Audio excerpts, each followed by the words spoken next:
GM 본사가 한국 정부의 지원이 없으면 사실상 한국 시장에서 철수하겠다고 엄포를 놨습니다.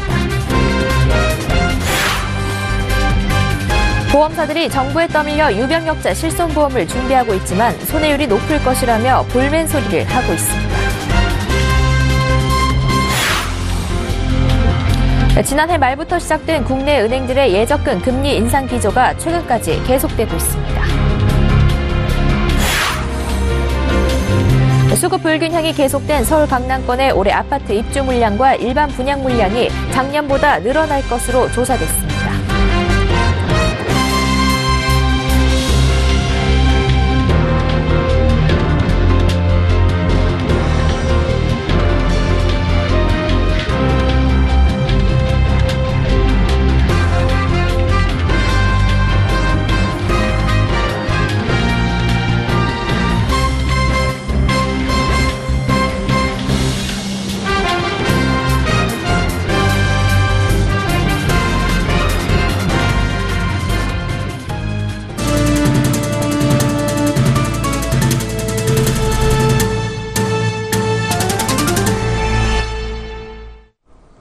시청자 여러분 안녕하십니까? 센 경제 현장 양한나입니다. GM이 사실상 철수를 검토하고 있는 것으로 확인됐습니다. GM은 현재 군산 공장을 폐쇄하는 등 배수진을 치고 있는데 이달 말까지 정부에 이렇다 할 지원 계획이 없다면 신차 배정 물량도 없을 거라고 한국 GM을 압박하며 철수 신호를 보내고 있습니다. 김혜영 기자가 보도합니다. GM이 한국 정부의 지원이 없으면 사실상 한국 시장에서 철수하겠다고 엄포를 놓고 있습니다. 한국 GM 관계자는 GM 본사에서 이달 안에 나올 한국 정부의 지원 계획에 따라 2월 말에서 3월 초 신차 물량을 줄지 결정하겠다고 말했다며 신차 물량을 배정받지 못하면 사실상 철수 수순을 밟을 수도 있다고 전했습니다. GM 본사가 정부의 지원 여부에 따라 신차 배정 물량을 볼모로 압박 수위를 높이고 있는 겁니다. 얼마만큼의 신차 물량을 배정받는가는 생존이 달린 문제입니다. 보통 GM 본사는 연초 각국 글로벌 생산기지에 신차 생산 물량을 배정하는데 이때 인기 차종을 배정받은 공장은 큰 걱정 없이 운영됩니다. 즉 신차 물량을 배정받아야 근로자를 쓰고 공장을 돌리고 실적을 낼 수 있기 때문에 회사의 명운이 달린 겁니다. 물량을 받지 못하면 군산 공장의 폐쇄에 이어 창원, 부평 공장도 위험하다는 뜻입니다. 연일 압박 수위를 높이며 정부의 지원을 받아내라고 생떼를 쓰고 있는 GM 본사. 한국 GM은 현재 정부의 지원 여부만 쳐다보며 신차 배정이냐 철수냐 갈림길에서 떨고 있는 셈입니다. GM은 자금 등 지원을 이달 말까지 결정하라며 최후 통첩을 날린 상황입니다. 대남만 GM 사장은 로이터와의 인터뷰에서 한국 정부 노동조합과의 협상 결과를 토대로 몇 주 안에 나머지 공장도 폐쇄 여부를 결정할 예정이라며 시간이 없다고 모두가 긴급히 움직여야 한다고 경고했습니다. 우리 국민 30만 명의 일자리를 손에 쥐고 정부를 압박하고 있는 GM 본사. 운신의 폭이 넓지 않은 정부. 한국 GM발 대규모 실직 사태가 우려되고 있습니다. 서울경제TV 김혜영입니다. 오는 4월 출시를 앞둔 유병력자 실손 의료보험이 벌써 유명무실한 상품이 될까 우려되고 있습니다. 건강보험 보장서 확대 정책인 문재인 케어로 인해 실손보험료 인하 압박이 계속되고 있는데 손해율이 높을 것으로 예상되는 유병자 실손보험까지 더해져 보험사들은 큰 부담을 느끼고 있습니다. 정부는 유병력자 실손보험 체계를 마련한 뒤 상품 출시는 각 보험사의 자율이라고 말했지만 눈치를 안 볼 수 없는 업계는 일단 내놓고 안 팔겠다는 식입니다. 정홍규 기자입니다. 금융위원회는 올 초 기존의 실손의료보험 가입이 어려웠던 고혈압과 당뇨 등 유병자들을 위한 전용 실손보험을 마련했습니다. 하지만 보험사들이 오는 4월 상품 출시를 앞두고 벌써 판매를 기피하는 분위기라 기대했던 보장 사각지대 해소 효과를 볼 수 있을지 의문입니다. 유병력자 실손보험은 치료 이력 심사 기간을 최근 5년에서 2년으로 대폭 낮추고 심사 항목도 3분의 1 수준으로 줄여 질병을 앓았던 사람도 쉽게 가입할 수 있는 게 특징입니다. 보험사들도 당국의 유병자 의료복지 정책에는 동의하고 있지만 손해만 떠안을 게 불보듯 뻔해 관련 상품 다루기를 꺼리는 겁니다. 기본적으로 고위험군을 대상으로 한 상품인 만큼 손해율이 높을 수밖에 없기 때문입니다. 한 생보사 관계자는 기존 실손도 손해율 100%를 훌쩍 넘어 손해만 보고 있는데 유병력자 실손보험은 손해율이 엄청나게 높을 것이라고 우려했습니다. 이어 정부 정책에 따르는 차원에서 상품 출시는 할 것이라면서도 찾는 고객이 많을 것으로 생각되지 않고 설계사들도 이 상품을 팔려고 하지 않을 것이라고 말했습니다. 이렇게 보험사들이 판매에 소극적일 경우 유병력자 실손보험은 시장에 제대로 자리 잡지 못할 공산이 큽니다. 유병력자 실손보험은 가입이 쉬운 대신 일반 실손보다 보험료가 50% 이상 비싸고 본인 부담 비율이 30%로 높아 소비자 입장에서 매력이 높은 편도 아닙니다. 일각에서는 복지만 고려된 보험 정책은 노후 실손보험의 실패를 되풀이할 수밖에 없다는 지적이 나옵니다. 지난 2014년 출시된 노후 실손은 고령층을 위한 실손보험이지만 높은 자기부담금으로 3년간 가입자가 3만 명에도 못 미쳤습니다. 서울경제TV 정원규입니다. 지난해 말부터 시작된 국내 은행들의 예적금 금리 인상 기조가 최근까지 계속되고 있습니다. 한국은행이 기준금리를 1.5%로 올리면서 국내 시장금리도 올라간 영향입니다. 앵커 리포트입니다. 국내 은행들의 수신상품 금리 인상이 작년 12월부터 지속되고 있습니다. 한국은행이 기준금리를 1.25%에서 1.5%로 올린 데 따른 조치입니다. 이에 그동안 저금리 기조 장기화로 1, 2%대였던 적금금리 역시 최고 3, 4%대까지 높아졌습니다. 신한은행이 지난달 출시한 신한 첫거래 세배드림 적금의 최고금리는 3.5%이며 우리은행의 우리웰리치백 여행적금은 4.7%에 달합니다. KB하나은행은 어제 369 정기예금의 금리를 기존 연 1.6에서 1.8%에서 1.7에서 1.85%로 높였습니다. 정기적금의 금리 역시 가입기간에 따라 기존 0.85에서 1.25%에서 0.95에서 1.35%로 올랐습니다. 인터넷 전문은행 K뱅크는 지난달 정기예금 금리를 0.05%포인트 올렸습니다. 코드K 정기예금의 금리는 2.2% 높아졌고 주거래 우대 정기예금은 요건에 따라 금리가 최고 2.35%까지 올랐습니다. 국민은행의 국민슈퍼정기예금 금리는 작년 12월 1에서 1.5%로 0.3%포인트 높아졌고 KB국민 첫 재테크 예금과 KB 스마트폰 예금의 금리 역시 각각 0.3%포인트 올랐습니다. 적금 상품의 금리도 0.2에서 0.3%포인트 높아졌습니다. 한은이 올해 기준금리를 추가 인상할 것으로 예상되는 만큼 시중은행의 수신상품 금리의 오름세 역시 지속될 것으로 전망됩니다. 서울경제TV 양한나입니다. 수급 불균형이 계속된 서울 강남권의 올해 아파트 입주 물량과 일반 분양 물량이 작년보다 늘어날 것으로 조사됐습니다. 대기 수요가 꾸준한 이 지역 수급 안정에 도움이 될 것으로 관측됩니다. 정찬신 기자가 보도합니다. 부동산인포 조사에 따르면 올해 강남 4구에 15,614가구의 새 아파트가 입주할 예정입니다. 작년과 비교하면 58% 늘어난 것으로 지난 2008년 이후 10년 만에 가장 많은 겁니다. 특히 이 지역 새 아파트는 오는 2020년까지 매년 10,000가구 넘게 이삿짐을 받을 것으로 조사됐습니다. 올해 입주하는 아파트는 송파에서 1,548가구로 가장 많고 서초, 강남, 강동 순으로 나타났습니다. 특히 오는 12월 송파구 가락동, 송파 헬리오시티 9,510가구가 대규모 입주를 앞두고 있어 이 지역 전세 시장이 안정세를 보일 것으로 관측됩니다. 강남권은 입주 물량 증가와 함께 일반 분양 물량도 늘어날 전망입니다. 올해 재건축 초과이익 환수제 시행으로 작년 말까지 재건축 단지들이 사업 추진을 서둘렀기 때문입니다. 올해 강남 4구 일반 분양 물량은 6,875가구로 작년보다 25% 증가할 것으로 나타났습니다. 송파, 강남, 서초, 강동 등 순으로 물량이 많습니다. 올해 단일 단지에서 가장 많은 일반 분양 물량을 쏟아내는 곳은 강남구 일원동 DH자이로 1,766가구가 입주자를 모집합니다. 이들 지역은 지난해 파리 부동산 대책으로 가점제 적용을 받고 있습니다. 전용 85제곱미터 이하 아파트는 무주택 기간과 부양가족 수 등을 따져 100% 가점제로 입주자를 모집하고 85제곱미터 초과인 경우 50% 가점제가 적용됩니다. 여기에 가점제로 당첨된 세대는 2년간 가점제 적용 단지에 청약할 수 없습니다. 무주택자의 청약 기회가 크게 늘어날 것으로 관측됩니다. 서울경제TV 정창신입니다.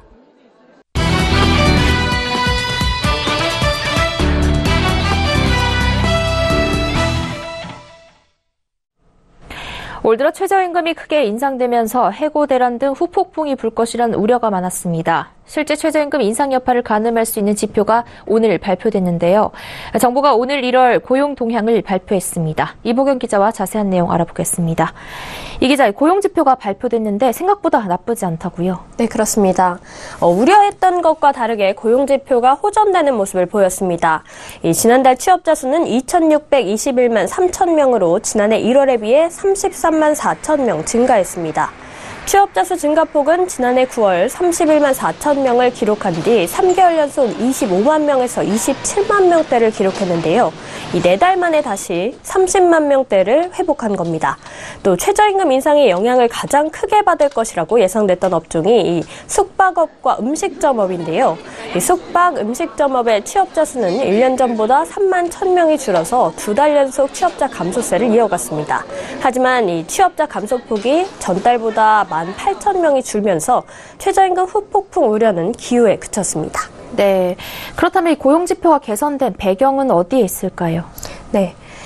제조업과 건설업 취업자 증가세가 좀 두드러졌는데요. 이 반도체와 조선업을 중심으로 제조업 취업자 수가 늘어나면서 제조업 취업자 증가폭이 10만 6천 명을 기록했습니다. 2016년 3월 이후 22개월 만에 가장 많이 늘은 건데요. 또 건설업 취업자 수는 아파트 입주 물량 증가로 9만 9천 명이 늘었습니다. 한편 실업자가 102만 명으로 7개월 만에 다시 100만 명을 넘어서면서 고용시장의 불안이 여전하다라는 지적이 나오는데요. 이는 새해 들면서 취업활동에 나선 구직자가 늘어난 데 따른 것으로 분석됩니다. 네, 우려와 달리 고용 지표가 개선이 되어서 다행인데요. 그렇다면 청년 실업률은 어땠나요? 네. 청년 실업도 다소 진정되는 모습을 보였습니다. 지난달 15세부터 29세의 청년 실업률은 8.7%를 기록했는데요. 1년 전과 비교하면 0.1%포인트 상승하긴 했지만 추세적으로는 하락세를 기록했습니다. 청년 취업자 수도 지난해 같은 달과 비교해서 3만 1,000명이 늘어나면서 6개월 만에 증가세로 돌아섰습니다. 취업 준비생 등을 포함한 청년 체감 실업률도 21.8%로 0.8%포인트 줄었습니다.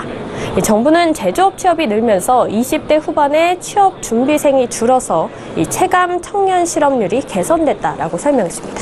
네, 청년 고용까지 진정됐다니 고용시장이 전반적으로 좋아졌다라고 평가할 수 있겠네요. 네. 1월 최저임금 인상 후폭풍은 없었습니다. 그렇지만 아직 1월 고용만으로 최저임금 영향을 평가하기는 이르다라는 분석이 나오는데요. 우선 이번 1월 고용 동향은 기저효과를 배제할 수 없다라고 평가합니다. 2016년 하반기부터 조선업 구조조정으로 인해서 워낙 제조업 불황에 따른 고용 감소가 컸기 때문에 그에 따른 기저효과가 있고 또 그렇기 때문에 1월만 보고 최저임금 인상 영향을 판단하기는 좀 이르다는 겁니다. 네, 아직까지는 고용시장이 좋아졌다라고 판단하기 어렵다는 얘기인데요. 그렇다면 앞으로 고용시장은 어떤 점을 주의 깊게 살펴봐야 될까요? 네. 우선 최저임금으로 인한 영향은 좀 계속 지켜봐야겠고요. 특히 전문가들은 청년층이나 취약계층 취업에 미치는 영향을 주의 깊게 봐야 한다고 조언하고 있습니다.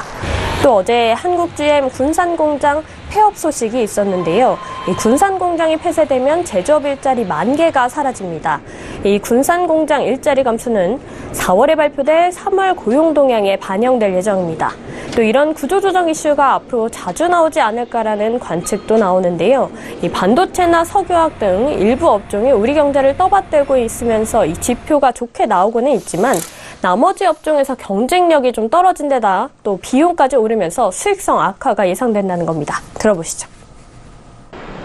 최저임금 인상, 그다음에 근로시간 단축, 법인세 인상 이런 여러 가지 요인들로 인해서 비용이 올라가면서 수익성이 굉장히 악화돼 가고 있다. 유가라든가 원재료 가격도 좀 오르는 상황이기 때문에 그런 상황에서 지금 고용 조정이 쉽지를 않습니다. 한국 GM 같은 사태가 앞으로 일어날 거고 구조조정 문제가 본격적으로 제기될 수가 있어요.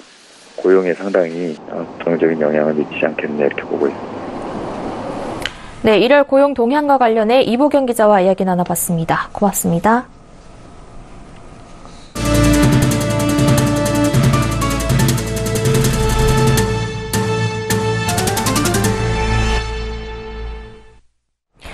도널드 트럼프 미국 대통령이 한미 자유무역협정에 대해 우리는 한국과 무역협정을 협상하고 있으며 공정한 협상을 하거나 협정을 폐기할 것이라고 말했습니다.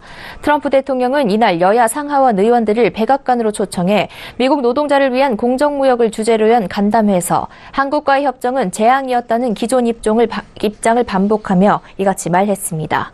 그는 또 우리는 한국과 매우 나쁜 무역협정을 맺고 있다며 우리에게 그 협정은 손실만 낳았다고 강조했습니다. 트럼프 대통령이 한미 FTA 폐기를 직접 언급한 건 지난해 12월 한미 양국이 FTA 개정 협상에 착수한 이후 처음입니다. 전날 트럼프 대통령은 한국을 겨냥해 보복 성격의 상호 관세를 부과하겠다고 선언하기도 했습니다. 트럼프 대통령은 또 그러나 우리가 그렇게 하기 전에 제너럴 모터스가 벌써 디트로이트로 돌아오고 있다면서 그것은 정말 중대한 발표라고 말했습니다. 그러면서 내가 대통령이 되지 않았으면 이런 소식들은 듣지 못했을 것이라며 그들이 한국에서 디트로이트로 돌아오고 있다고 강조했습니다. 신동빈 회장 법정 구속으로 창사 51년 만에 총수부재라는 초유의 사태를 맞은 롯데그룹이 황갑규 롯데지주 부회장을 중심으로 하는 비상경영체제에 돌입합니다. 롯데는 롯데지주 공동대표인 황 부회장 주재로 심야까지 긴급대책회의를 열어 황 부회장과 민형기 컴플라이언스 위원장, 4개 사업군 부회장을 축으로 하는 비상경영위원회를 결성해 가동하기로 했다고 밝혔습니다.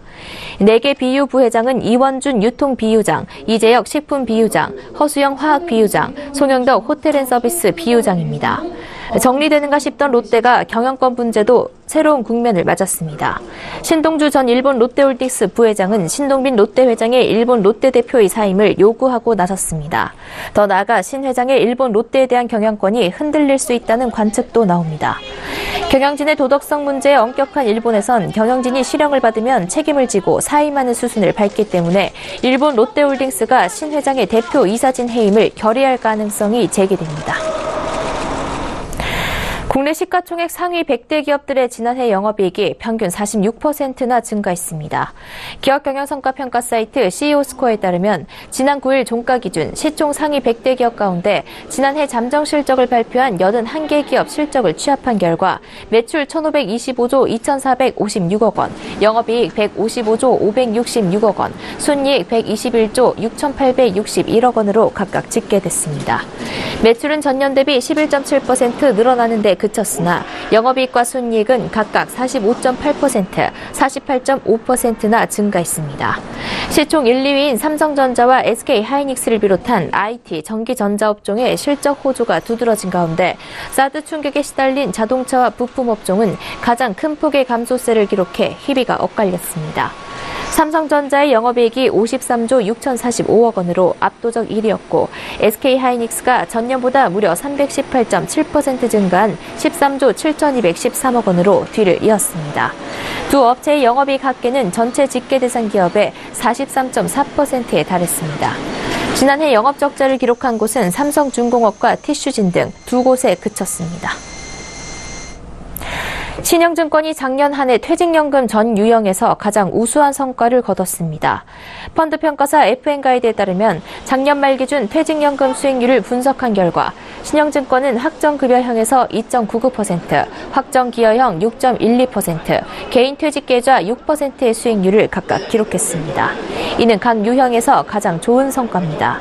DB 유형에선 하나손해보험과 IBK연금이 신영증권 다음으로 성과가 좋았습니다. DC 유형은 신영증권과 삼성증권, 미래에셋 대우순, IRP 유형은 신영증권과 매트라이프, 대신증권 순이었습니다. FN가이드 관계자는 작년 사업자별 퇴직연금은 대체로 부진한 성과를 보였다면서 증권업이 상대적으로 양호한 수익률을 보인 반면 은행업은 전반적으로 부진했다고 말했습니다. 지난해 영업점을 대폭 줄이는 대신 투자를 위해 배당을 유보하겠다던 시티은행이 1,000억 원 수준의 배당을 결정했습니다. 시티은행은 지난 12일 이사회를 열고 보통주 한 주당 295원, 우선주 한 주당 345원의 현금 배당을 결정했습니다. 배당금 총액은 약 938억 9,133만 원입니다. 시티은행은 시티그룹이 100% 출자한 시티뱅크 오버시즈 인베스트먼트 코퍼레이션이 99.98%의 지분을 보유하고 있습니다. 따라서 사실상 1,000억 원에 가까운 배당금 전액이 국내에서 빠져나가 해외 본사로 들어가는 겁니다. 이는 지난해 배당금 규모와 비슷한 수준입니다. 박진회 시티은행장은 지난해 점포를 80%가량 줄이면서 임직원에게 한국에서의 지속 가능한 성장을 위해 필요한 투자를 지속하겠다며 이를 위해 2017년 사업연도의 이익 배당을 유보하기로 건의했다고 말한 바 있습니다. 검찰이 이명박 전 대통령이 실소유주라는 의혹이 제기된 다스의 미국 내 소송 비용을 대납한 혐의를 받는 이학수 전 삼성그룹 부회장을 불러 조사합니다. 서울중앙지검 첨단범죄수사 1부는 15일 오전 10시 이 전 부회장을 불러 조사합니다. 그는 뇌물공여 피의자 신분으로 조사를 받게 될 것으로 알려졌습니다. 카카오의 자회사 카카오 모빌리티가 카풀업체 럭시를 인수합니다. 252억 원을 들여 럭시의 지분 전량을 인수해 자회사로 편입하는 방식입니다. 설 연휴 시작을 앞둔 오늘 오후 전국 고속도로 곳곳에서 정체가 시작됐습니다. 한국도로공사 오후 3시에 승용차로 서울을 출발하면 부산까지 6시간 40분이 걸릴 것으로 예측했습니다. 신세계백화점은 대형 행사를 앞세워 설 이후 고객 수요 선점에 나섭니다. 신세계백화점 본점은 오는 22일까지 나뚜지 에디션 소파 특집전을 열어 인기 모델을 최대 30% 할인 판매합니다. 강남점은 같은 기간 8층 이벤트홀에서 여성 클래식 고객 초대전을 통해 최대 70% 할인된 가격에 인기 디자이너 브랜드와 모피 브랜드 상품을 선보입니다. 신세계몰은 2018 쓰게 한수 행사를 19일에서 21일 진행합니다.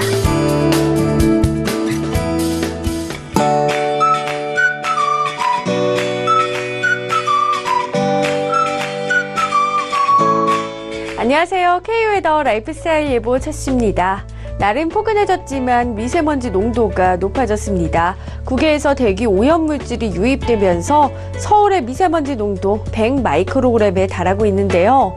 내일 오전까지도 이 대기 오염물질이 정체하면서 전국의 미세먼지 농도 한때 나쁨 단계로 높겠고요. 내일 오후가 들어서야 이 보통 수준을 회복하겠습니다. 하늘은 고기압의 영향으로 전국이 구름만 다소 지날 것으로 보여 미세먼지가 해소되는 오후 들어서는 고향 가시는 길 날씨 좋을 것으로 보입니다. 동계올림픽이 열리는 강릉도 구름만 조금 지나는 가운데 큰 추위 없겠지만 강풍특보가 발효 중인 가운데 강풍이 계속될 것으로 보여 유의하셔야겠습니다. 다음은 자세한 지역별 내일 날씨를 나절 예보를 통해서 살펴보겠습니다. 중부지방 대체로 맑겠습니다. 아침 기온은 서울 영하 5도, 낮 기온은 3도로 예상됩니다. 동해안 지방 구름만 조금 지날 것으로 보여 대기의 건조함은 더해가겠습니다.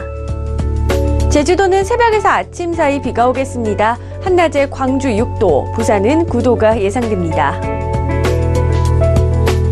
전해상에서 물결이 높게 일겠는데요. 특히 동해상에서 최고 4m로 매우 거세게 일겠습니다.